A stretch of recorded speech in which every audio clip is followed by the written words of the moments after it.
uncertainty growing over US President Trump's push for peace between Ukraine and Russia. Moscow's latest statement suggesting Russia is stepping back from accepting any Western security guarantees, something that appeared to be agreeable when Trump and Putin met in Alaska. Ukraine President Volodymyr Zelensky, along with European leaders, met Trump in Washington this week.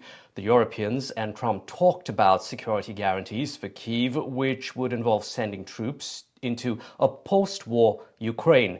The US has ruled out sending any American soldiers, but there's talk of aerial support. But now Russia, though, says any foreign troops in Ukraine would be unacceptable. Meanwhile, President Zelensky said there was no sign that Moscow wanted any sort of talks after Russia carried out one of its biggest strikes on Ukraine Thursday. Russia's foreign minister has said no meeting between Putin and Zelensky will happen until an agenda is agreed upon. Let's take a closer look at this story now. We're joined by former US Ambassador to Ukraine, William Tylor. Thank you very much, Ambassador Tylor, for your time here.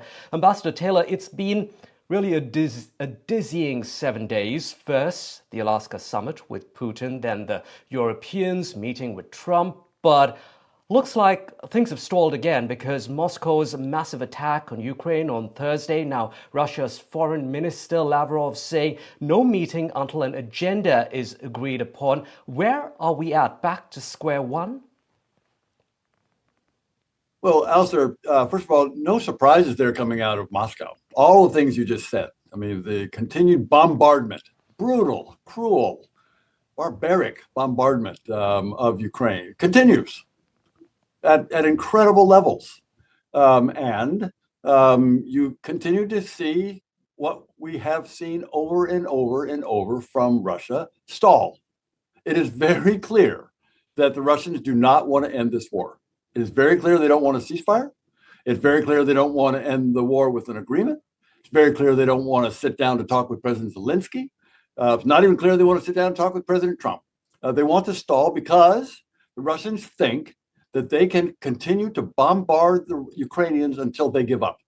And that's futile, Allister. That is futile. The Ukrainians will not give up. Europeans, you referenced them, they're not giving up. The Americans have a recommitment. I'm very pleased that President Trump on Monday, not last Friday, but on Monday was very positive, constructive. He talked about security guarantees that the Americans would participate in. He talked about, he listened to the Ukrainians and the other Europeans when they talked about ceasefire, which he had essentially given up on in Anchorage. Even though going into Anchorage, he had been full bore, guns ablazing for a ceasefire. When he sat down with President Putin, something changed. But Europeans and including the Ukrainians may have gotten him back on track on Monday on a ceasefire. So while I agree that the Anchorage discussion was disheartening, and I agree that there's no change in the Russian attitude, continuing to bomb and continuing to stall. There seems to be some positive movement on the Ukrainian, European, American side on security guarantees. And one last thing, Allister, let me just say, it doesn't matter a bit what Lavrov says about security guarantees. Yeah, of course they're not going to agree. The whole point of a security guarantee is to deter the Russians from attacking again. Of course, they're not going to agree. Why would we even ask if they want to agree? Right. We shouldn't even ask that question. No, the security guarantee is moving forward and there's planning going on, and that's the right thing. Right, Ambassador Tylor, the EU's chief diplomat has said that Ukraine should not give up territory. It's a trap. Putin has said that the fight would stop if Ukraine gives up what it controls of the Donbass region. That's a climb down from Putin's earlier demands of wanting 4 regions. Would ceding the Donbass really ensure peace, though? Absolutely not. Absolutely not. It is ludicrous for Putin to ask the Ukrainians to give up territory that the Ukrainians have been defending successfully since 2014. Since 2014, the Ukrainians have been defending that area, that exact area that Putin wants the Ukrainians just to give up, just voluntarily hand it over. That is strategic area. That's strategic heights. That's a well-defended, well-prepared, defensively prepared area that has kept the Russians at bay for, well, I keep track, just on this one, 1,276 days, but really going back to 2014. The Russians have tried to take that, and the Ukrainians have been defending it courageously and effectively, and they're not going to give it up. And it's ludicrous for Putin to ask them to give it up. No, I think the Europeans are exactly right. Ambassador Taylor, one way the U.S. can really arm twist Putin into peace is sanctions. We know of tariffs on Russian oil, on India, yet unfairly countries like China and Turkey are untouched. What's going to really make Putin bend? Because a red carpet welcome in Alaska seems to have really gone nowhere. I'm glad it went nowhere, actually. But you're right. Sanctions matter.